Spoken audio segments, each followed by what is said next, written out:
4 minutos seguimos haciendo este debate constitucional aquí en La Última Palabra y vamos a continuación a debatir del capítulo 5 de la propuesta de constitución, Buen Gobierno y Función Pública, comenzando con el artículo 166, que indica que el principio de probidad, que se enfoca este artículo al tema de probidad, consiste en observar una conducta funcionaria, responsable e intachable, desempeñando la función o el cargo correspondiente en forma leal, honesta, objetiva e imparcial, sin incurrir en discriminación de ningún tipo, con preeminencia del interés general por sobre el particular. Y en materia de transparencia también, el siguiente artículo 167 dice que la Constitución asegura a todas las personas la transparencia de la información pública, facilitando su acceso de manera comprensible y oportuna, periódica, proactiva, legible y en formatos abiertos, en los plazos y condiciones en que la ley lo establezca. El principio de transparencia exige a los órganos del Estado que la información pública sea puesta a disposición de todas las personas y que la requiera, procurando su oportuna entrega y accesibilidad. Sin embargo, aquí obviamente se hacen excepciones que, por ejemplo, solo la ley puede establecer la reserva o el secreto de dicha información por razones de seguridad de Estado o el interés nacional, protección de los derechos de las personas, datos personales o cuando su publicidad afecte el debido cumplimiento de las funciones respectivas, institución conforme a sus fines. Tocamos temas entonces de probidad y transparencia, transparencia que por cierto ya rige, ¿no?, la ley de transparencia acá en el país hace algunos años. La consulta es, ¿se debe avanzar en tema de probidad de las autoridades y la transparencia pública? Comenzamos con Patricia. 1 minuto para responder, vamos a ir acotando los tiempos. Sí, sin duda este es un tema muy importante para nuestro país. Yo creo que toda condena y toda medida que se pueda tomar en pos de que tengamos más transparencia, más probidad de las autoridades, de los cargos públicos, es bueno. Los artículos que acá se proponen en este texto son prácticamente iguales a los que tenemos en vigencia el día de hoy, ¿cierto?, respecto al acceso a la información pública a través de la ley de transparencia o respecto también a la ley de probidad y el estatuto administrativo. Entonces es bueno que esto se constitucionalice y creo que en un eventual rechazo de esta propuesta, buscando un nuevo texto, sin duda también sería uno de los aspectos que habría que rescatar. Perfecto. Esteban. Bueno, sigamos encontrando cosas positivas a la propuesta de la nueva Constitución. Para que no digan que somos obstrucciones. Nadie ha dicho nada. Yo rescataría, Matías, 3 aspectos puntuales. Primero, en el afán de profundizar en la transparencia de la información hacia los ciudadanos, es sumamente importante que se mantenga esta posibilidad de que las autoridades, aquellas personas que ocupan cargos directivos, hagan una declaración de intereses y patrimonio, ¿ya? Discúlpame que ponga un ejemplo personal. Cuando entre el año 2014 y el 2018 yo fui director regional del Servicio Nacional del Consumidor, entré al servicio con una casa y un auto y salí del servicio con una casa y un auto. Tuve que hacer esa declaración al comienzo de mi gestión y al final también de mi gestión. Primer aspecto. Segundo aspecto, yo creo que es importante que se profundice y se mantenga en los sitios web de las instituciones públicas ese link de transparencia activa. Y en tercer lugar, que se protejan esos datos reservados cuando se trata de la seguridad del Estado, que también es un aspecto que es bastante novedoso en esta propuesta de nueva Constitución. Perfecto. Eso entonces en materia de probidad y transparencia. Seguimos con lo que es inhabilitación de cargos públicos. Artículo 172 dice: no podrán optar a cargos públicos ni elección popular las personas condenadas por crímenes de lesa humanidad, delitos sexuales y de violencia intrafamiliar, aquellos también vinculados a corrupción como fraude al fisco, lavado de activos, soborno, cohecho, malversación de caudales públicos y los demás que así establezca la ley. Los términos y plazos de esta inhabilidad se determinará por ley, o sea, no va a ser obviamente de por vida, va a establecer quizás un periodo de algunos años. La consulta es para ambos: ¿es un avance esto para limpiar la política? Comenzamos con Esteban, esta vez 1 minuto. Un minuto. A ver, es sumamente complejo en un minuto. Yo creo que efectivamente es un tremendo avance. O sea, yo siento que una de las principales críticas que se le hace a la llamada clase política es el tema de la corrupción, ¿ya? Es el tema de la influencia indebida del dinero en la política. Y esto evidentemente contribuye a limpiar la actividad pública de estas situaciones. Expresiones como, o situaciones como la que enfrentó Corpesca con algunos parlamentarios, o expresiones como el raspado de la olla del senador Moreira, ya no van a ser posibles en la política. Políticos corruptos van a quedar fuera de los cargos de elección popular porque esta Constitución, esta propuesta, así lo establece. Al menos por un periodo de tiempo que lo va a determinar la ley. Seguimos con Patricia, la misma consulta. Yo creo que este artículo nos muestra un poco la doble faz que nos trae esta propuesta de constitución, porque si bien me parece muy bien que ningún condenado por corrupción, fraude al fisco, cierto, violencia intrafamiliar, pueda ser candidato a cargo de elección popular, echo de menos terrorismo, narcotráfico, por ejemplo. Nos rechazaron innumerables veces. Nos dicen, no, es que la ley apareja estas prohibiciones. Pero ¿por qué no dejarlas en el texto constitucional? ¿Por qué quitarle esa protección constitucional a delitos que también son muy, muy graves, que los estamos viendo hoy en nuestro país y cada vez más en perjuicio de lo que la ciudadanía al día de hoy nos está pidiendo? Porque si bien sabemos que está en la ley, recordemos que obviamente la ley ahora se puede cambiar, ¿cierto?, sin ningún problema, por simple mayoría. Entonces es una cosa de balances y equilibrios.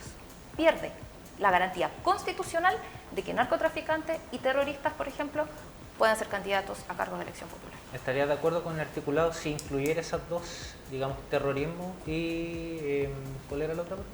Narcotráfico. Narcotráfico. Por supuesto, nosotros lo propusimos innumerables veces para complementar el artículo y nos dijeron que no. Perfecto. Seguimos, vamos al artículo 177 a continuación. ¿Qué es lo que dice? Tiene relación por administración pública y funcionarios. Dice que la administración pública desarrolla sus funciones propias y habituales a través de funcionarias y funcionarios públicos. Y en el punto 3 de este mismo artículo dice, no podrán ser nombradas en la administración pública las personas que tengan la calidad de cónyuge, conviviente civil o parientes hasta el 4º grado de consanguinidad y 2º de afinidad, inclusive respecto de las autoridades y de los funcionarios directivos del organismo del Estado que postulan. Se exceptúan, dice el nombramiento, que se hagan en aplicación de las normas vigentes sobre ingreso o ascenso por mérito o encargos de carrera. Bueno, aquí también hay una excepción, dice que los cargos de esta Constitución o la ley califiquen como exclusiva confianza, atendiendo a la naturaleza de sus funciones, son parte del gobierno y tendrán el régimen de ingreso, desempeño y cesación que establezca la ley. La pregunta es la siguiente, y vamos a comenzar con Patricia esta vez. ¿Se reducirá el nepotismo con esta propuesta, en específico con este artículo, el 177? A ver, este artículo también reproduce prácticamente todo lo que tenemos actualmente en la normativa y algo que yo creo que también tenemos que relacionar con la propuesta constitucional, que no porque algo esté acá va a significar el cambio en sí. Ahora, obviamente valoro de manera positiva que se pueda constitucionalizar y, por supuesto, que en un futuro buen proyecto de constitución, yo creo que también tendríamos que ir rescatando algunos aspectos que tenemos en la propuesta, pero por supuesto también hay que moderar las expectativas y esto también tiene que ir de la mano, por supuesto, con políticas públicas de gobierno respecto también de los legisladores que vayan en ese sentido. Perfecto. Mire, yo, Matías, primero, permíteme hacer un paréntesis. Yo quiero enviar un saludo a todas las funcionarias y funcionarias públicas que trabajan en nuestra región del Maule. Tuve la experiencia de trabajar con varios de ellos durante 4 años y siento que hay un esfuerzo importante diario de parte de ellos de entregar un servicio de calidad a los ciudadanos. Nuestros derechos se ejercen precisamente a través de los servicios públicos y de los funcionarios que trabajan ahí. Evidentemente que nosotros tenemos que ir avanzando y esta propuesta de nueva Constitución lo que hace es precisamente ir en esa dirección, de ir eliminando el nepotismo, ojalá en su totalidad, de parte de la administración del Estado. Es algo bastante complejo, bastante difícil, pero el texto constitucional es bastante claro. Establece precisamente cuáles son los límites, hasta qué nivel de consanguinidad. Entonces, desde ese punto de vista, es claro, claramente es un tremendo avance. Perfecto. Vamos ahora con otro tema y vamos a avanzar con modernización del Estado, que también está contemplado, artículo 178. Dice: el Estado definirá mecanismos de modernización en sus procesos y organización, adecuará su funcionamiento a las condiciones sociales, ambientales y culturales de cada localidad, utilizará los avances de las ciencias, la tecnología, los conocimientos y la innovación para promover la optimización y mejora continua en la provisión de los bienes y servicios públicos y destinará los recursos necesarios para esos fines. Asimismo, promoverá la participación y la gestión eficiente acorde a las necesidades de las personas y comunidades. Bueno, se menciona en el punto 2 que va a existir un organismo que va a estar a cargo de la elaboración de estos planes para promover finalmente lo que es la modernización de la administración del Estado. Actualmente tenemos esta herramienta que se ocupa para muchas cosas, la clave única para varios trámites. Sin embargo, aún se genera mucha burocracia para realizar algún tipo de trámite. La consulta es: ¿la modernización del Estado pretende o va en el camino de reducir esta burocracia? Vamos ahora con Esteban, un minuto. Mira, yo siento que la administración pública en sí está trabajando hace muchos años en un proceso de modernización. Conocí los PMG, los proyectos de mejoramiento de la gestión, que entregaban metas importantes a los funcionarios públicos y los funcionarios trabajaban en virtud del cumplimiento de esas metas. Creo que es un esfuerzo importante y creo que la Constitución, la propuesta de nueva Constitución reconoce ese esfuerzo importante por parte del Estado y sus funcionarios públicos. Es evidente que hay que ir avanzando mucho más allá, es evidente que la modernización del Estado requiere también tomar estas nuevas tecnologías, como lo mencionabas tú, Matías, por ejemplo, el trabajar sobre la base de que la totalidad de los servicios públicos se puedan realizar gestiones con la clave única, por ejemplo, el modernizar no solamente el sistema de ingresos, sino que también el sistema el sistema directivo a través del sistema de alta dirección pública, de los concursos para alta dirección pública, para que lleguen aquellas personas que están mejores capacitadas para poder dirigir los servicios públicos del Estado y que no dependan necesariamente del color político del gobierno de turno. Tiempo. Ahora la misma consulta para Patricia, 1 minuto y medio, porque ahí se extendió un poco el tema.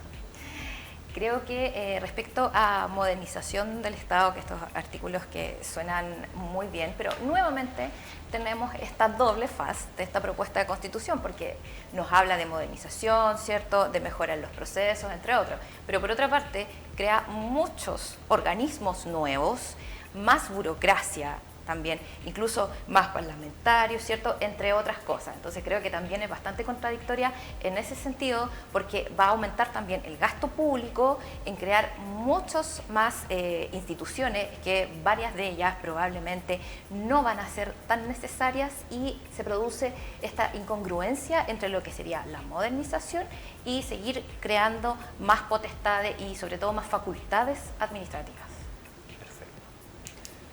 Vamos ahora a un tema que tiene que ver con una de las instituciones más queridas del país, bomberos. Artículo 181 dice que el Cuerpo de Bomberos de Chile conforman una institución perteneciente al sistema de protección civil, cuyo objeto es atender las emergencias causadas por la naturaleza o el ser humano, sin perjuicio de la competencia específica que tengan otros organismos públicos y o privados. El Estado, dice, debe garantizar cobertura financiera para cubrir, ojo, y esto no va obviamente a los voluntarios, dice cobertura financiera para cubrir la totalidad de sus gastos operacionales, capacitación y equipos, como también otorgar cobertura médica a su personal por accidentes o enfermedades contraídas por actos de servicio. Los cuerpos de bomberos de Chile se sujetarán en todas sus actuaciones a los principios de probidad, transparencia y también rendición de cuentas.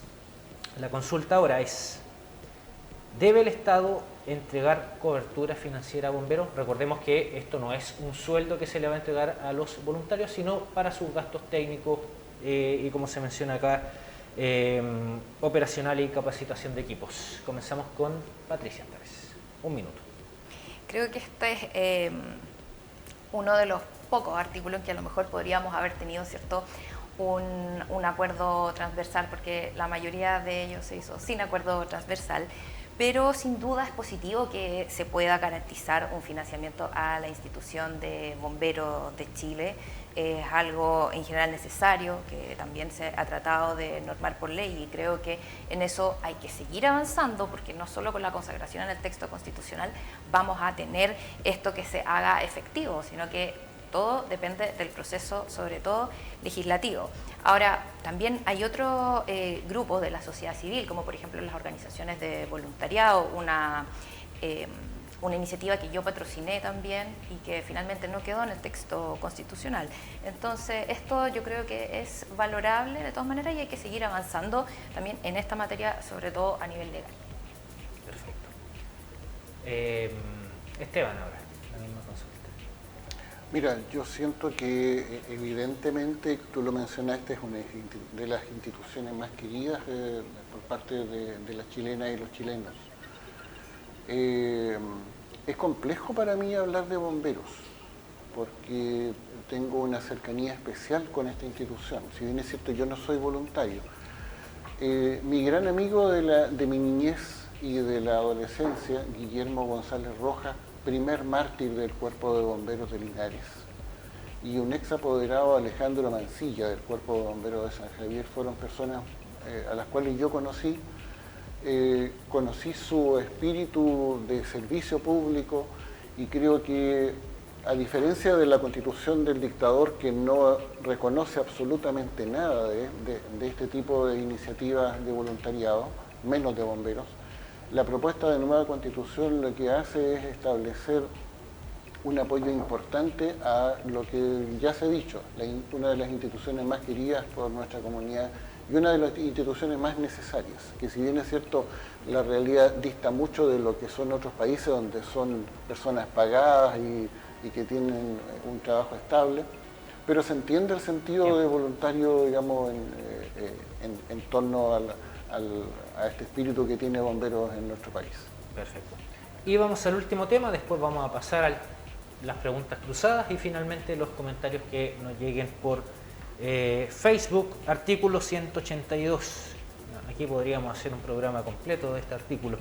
Estado y economía. El Estado, dice, participa en la economía para cumplir sus fines constitucionales de acuerdo con los principios y objetivos económicos de solidaridad, pluralismo económico, diversificación productiva y economía social y solidaria. En el ejercicio de sus potestades regula, fiscaliza, fomenta y desarrolla actividades económicas conforme a lo establecido en esta Constitución y la ley. La Constitución reconoce al Estado iniciativa para desarrollar actividades económicas mediante las formas diversas de propiedad, gestión y organización que autorice la ley. En el punto 3 dice: las empresas públicas se crearán por ley, se regirán por el régimen jurídico que se determine y serán aplicables a la norma sobre la probidad y rendición de cuentas. El Estado fomentará la innovación, los mercados locales, los circuitos cortos y la economía circular. Y finalmente, en el punto 5, el Estado debe prevenir y sancionar los abusos de los mercados, las prácticas de colusión entre empresas y abusos de posición dominante, así como las concentraciones empresariales que afecten el funcionamiento eficiente, justo y leal de los mercados. Se entenderán como conductas contrarias al interés social. La ley establecerá las sanciones a los responsables. Últimamente hemos visto colusión en distintos mercados: farmacias, alimentos. La Fiscalía Nacional Económica está investigando una posible colusión en el tema del gas. ¿Cuál tiene que ser el rol del Estado en la economía? ¿Debe estar más presente el Estado en el ámbito económico y no tan solo ser un fiscalizador? La consulta es paramos en un tiempo de 1 minuto y medio. Vamos a dar un poquito más acá, Patricia. ¿Quién comienza? Tú. Ya, ok. A ver, este artículo yo creo que hay que irlo desglosando, ¿cierto? Por eso dije que teníamos Sí. como un programa completo para hablar de él. No, pero voy a tratar de focalizarme en ciertos aspectos. Si bien el Estado tiene que participar en la economía, pero acá lo que yo extraño y que creo que también marca el corte de esta propuesta de constitución, que busca dejar al Estado muy grande, y yo creo que en muchas ocasiones en desmedro de los privados, esta es una muestra. ¿Por qué? Porque si bien se habla de que participa en la economía para cumplir con sus fines, etcétera, no hay una garantía de que el Estado va a competir en igualdad de condiciones con los privados. Y eso también es un problema para nuestra economía, porque todos sabemos que un privado, y no estoy hablando de una empresa gigante, sino que estoy hablando de una pyme, ¿cierto?, en ciertas comunas, porque recordemos que ahora también van a poder haber empresas regionales estatales. Entonces, no hay una garantía de que sean tratados con las mismas reglas. Por tanto, ¿quién le va a poder competir al Estado? Es muy difícil. Eso es un punto. Y otro punto, por ejemplo, respecto a que el Estado fomentará la innovación, los mercados locales, circuitos cortos, economía circular. Cuando hablamos de circuitos cortos, por ejemplo, a usted le van a decir, pero también en esta Constitución se promueven, por ejemplo, hay otro artículo, las ferias libres. Pero ¿qué implica que el Estado fomente un circuito corto? Que, por ejemplo, si usted tiene un puesto en la feria, a lo mejor va a venir directamente el productor a vender ahí su producto, y eso es un circuito corto. Entonces también hay que tener mucho ojo en estas cosas. Por supuesto que de todas maneras tiene que estar consagrado respecto a todo lo que es a la colusión, prevenir los abusos, pero haciendo estas prevenciones y el desglose también del artículo. Por eso siempre digo que hay que leer bien este proyecto de Constitución, porque hay alguna letra chica por ahí. Perfecto. 2 minutos. Esteban, 2 minutos también. Nos pasamos. Matías, mira, yo siento que aquí hay 2 elementos sumamente importantes que son dignos de resaltar. Primero, el Estado puede cumplir un rol en la economía, y un rol importante. Lo hizo en el pasado, lo hace en otros países del ámbito capitalista, y la verdad es que nadie se espanta frente a eso. El Estado tiene una presencia importante, la tuvo con la Corfo en los años pasados y la puede tener perfectamente ahora en áreas estratégicas de la economía, por ejemplo el litio, ¿ya? Yo siento que es importante que el mercado funcione. Yo no estoy en contra del mercado, para que no nos digan que tampoco somos obtusos, yo creo que es importante dejar eso en claro. No estamos en contra de que el mercado funcione, pero la libre competencia tiene que ser efectivamente libre, tiene que competir los proveedores, los distintos proveedores por cada uno de los mercados. Las prácticas de colusión que nosotros conocimos en el pasado no pueden tener una sanción como solamente clases de ética.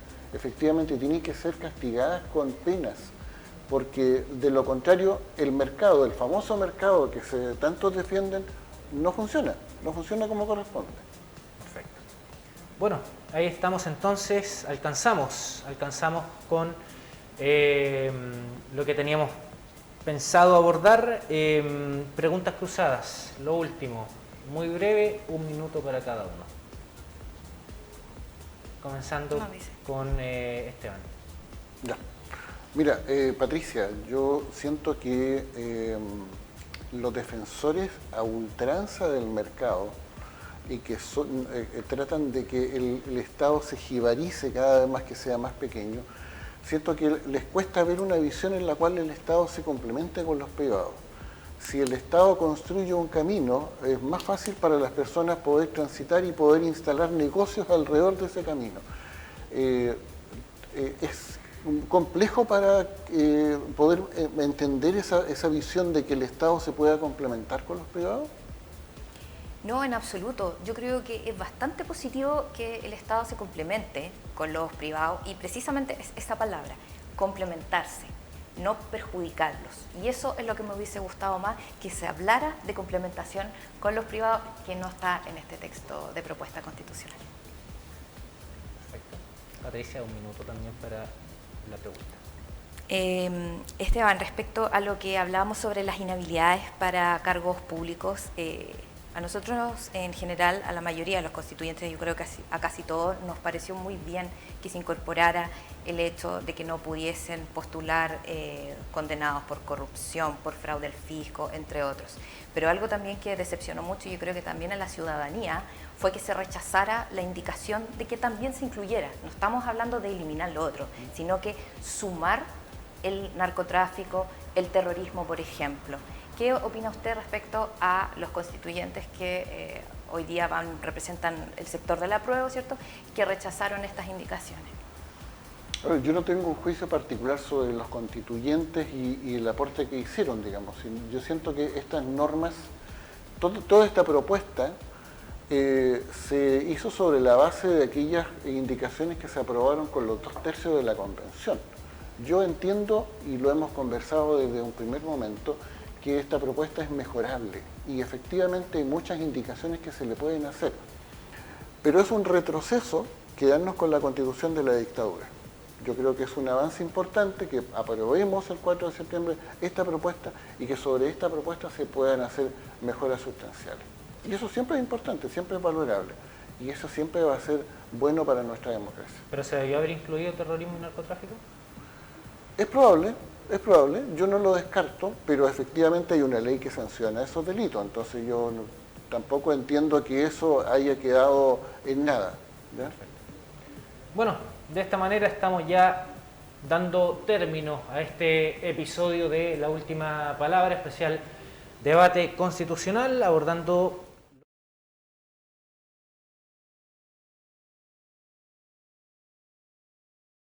por tiempo, y pido disculpas también a la gente que nos siguió. No vamos a alcanzar a leer comentarios en este segundo bloque, pero eso sí, lo dejamos invitados a participar el próximo miércoles, este miércoles, a un nuevo episodio de La Última Palabra, donde estaremos abordando el capítulo 6 de la propuesta relacionado con Estado regional y organización territorial. Que tenga una excelente noche. Gracias, Esteban, gracias, Patricia, por habernos acompañado.